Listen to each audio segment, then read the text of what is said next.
entah kan apa ya. Saya bisa ngelihat badan saya sendiri emang ya. Jadi saya ngelihat badan saya sendiri, tapi sebelumnya itu terjadi. Jadi di jempol kaki saya itu kayak ditarik emang ya. Jadi di sini tuh kayak apa ya? Kayak air yang surut sampai kepala. Dan saya bisa ngelihat badan saya. Dan ketika badan saya disentuh sama teman saya, meskipun pelan, tuh rasanya sakit banget. Ketika saya merasakan sakit itu ada yang narik. Saya bisa ngelihat badan saya sendiri. Saya ada yang narik. Terus ada cahaya putih. Cuman ada suara. Itu kamu lihat ke arah depan. Saya lihat ada ini, Mang ada pohon sangat besar seperti beringin. Itu daunnya warnanya emas. Jadi ada nama saya, bin siapa gitu. Itu tidak jatuh, ada di tengah-tengah. Tapi yang berserakan banyak yang berguguran, Mang Jadi kata suara itu, kamu beruntung, kamu belum gugur. Karena si daun itu ada di tengah-tengah, Mang Jadi saya udah meninggal belum? Belum. Kamu lihat ke sebelah kanan. Saya lihat di sebelah kanan tuh ada orang-orang ganteng-ganteng, Mang ganteng, cantik-cantik. Saya tanya ke cahaya itu siapa? Itu yang meninggal di terowongan Mina. Dulu mungkin pemirsa tahu lah, tahun 91 ada kejadian di Mekah, ada terowongan Mina yang roboh itu yang menimpa jemaah haji. Nah, itu saya ngelihat mereka tuh ganteng-ganteng, Mang Ketika saya diperlihatkan ke kiri, tempat kamu mah di kiri. Saya ngelihat sahabat saya, Mang yang dulu yang udah meninggal tuh lagi dipukulin. Saya kan bingung. Jadi saya harus masuk ke mana? Ke sana. Karena yang kamu sembah itu beda. Salah yang kamu sembah itu. Suara itu Mang yang ngasih tahu. Itu dalam keadaan mati suri ya? Mati suri ya Mang Ini kenapa saya bisa ngelihat teman saya lagi dipukulin gitu. Banyak banget, terus banyak teriakan, wow ampun, Allah Akbar. Wah pokoknya jeritanya, kalau saya dengar mungkin saya nggak tahan, untuk yang kedua kali mungkin saya nggak tahan.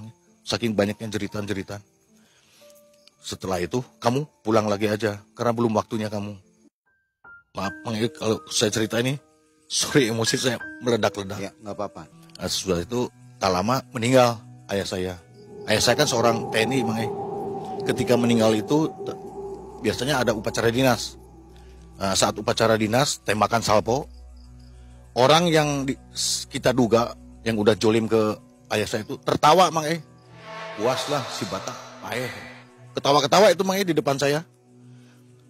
Saya sebetulnya udah emosi Mang ya karena ya namanya juga dalam keadaan berkabung, mereka kok dengan teganya tertawa begitu Mang ya, setelah pemakaman selesai, di situ terpupuk dendam yang luar biasa di hati saya Mang Jadi di dalam hati saya itu, saya harus habisi orang ini. Satu keluarga ini harus saya habisin. Modusnya apa mereka mencelakai orang tua? Itu diduga karena rumah yang mereka ingini dibeli sama keluarga kita Mang Jadi mereka tidak terima. Mulai dari puasa, saya lakonin. Puasa 41 hari, yang satu harinya tuh harus melek. Gak boleh tidur sama sekali. Jadi kalau dihitung tuh 41 dengan melek itu Mang Mulai dari pasang gotri, terus gabah itu. Saya minum gabah, terus di black ini saya pernah. Kalau puasa muti saya juga pernah Mang Dan karena untuk menimbulkan keyakinan saya nih, untuk melampiaskan dendam saya, jangan-jangan ini nggak ampuh. Saya coba, memang teruji Mang Tapi karena saya tidak puas kan, coba di jalanan Mang Saya berantem di jalanan memang kebal Mang Nah suatu saat kita tuh punya tongkrongan, itu di tengah kota Cimahi Mang Jadi di samping toko-toko, satu saat ada preman lah yang meminta jatah ke toko yang biasa deket kita nongkrong itu secara paksa Mang Nah, saya kan nggak, sebagai orang yang sudah dekat dengan pemilik toko, bela Mang Akhirnya terjadi perkelahian. Ya, dari situ kan saya timbul hati saya nih, saya mau coba nih, benar nggak saya kebal gitu. Memang coba saya kebal Mang Malah saya berapa kali kalau berantem tidak puas kalau orang itu tidak membawa senjata, saya kurang puas Mang Saya suruh pulang dulu, kamu pulang dulu bawa senjata.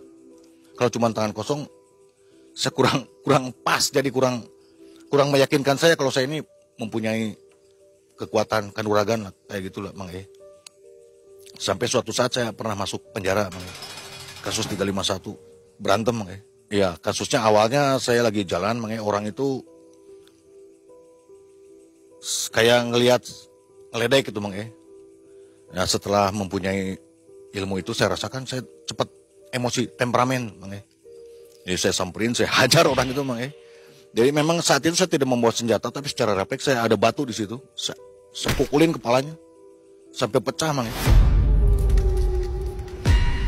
Nah, saat saya mukulin orang itu di belakang, ternyata ada orang temennya orang tersebut, Mang. Mukulin ke saya 3 orang, saya biarin aja, yang penting ini hancur. Sampai saya masuk penjara karena ternyata yang saya pukulin itu saudara polisi, Mang. Tapi kembali lagi, Mang, ketika saya udah masuk Islam kan, kembali lagi saya tidak boleh dendam. Akhirnya dendam itu saya padamkan lagi. Dari kisah ini ada pesan untuk penonton Malam Mencekam. Kalau menurut saya, Mang, ya, mohon maaf saya bukannya menyinggung praktisi yang lain ya. Banyak sih praktisi yang baik juga. Kalau sekiranya kita mengalami santet, cobain dulu dengan sendiri. Perbanyak sodako, jikir. Karena saya alhamdulillah sembuh itu dengan jikir dan sodako, Mang. Saya udah berobat kemana-mana, ya tidak mengalami kesembuhan. Akhirnya saya dengan jikir sendiri sama sodako ke anak yatim. Alhamdulillah sekarang saya sehat, Mang. Boleh diijazahkan mungkin zikir yang baiknya. Saya memperbanyak sholawat, Mang. Selawat. Sholawat sama al-falak. Ya, Itu saja. itu saya. Sholawat yang paling banyak saya amalkan, Mang.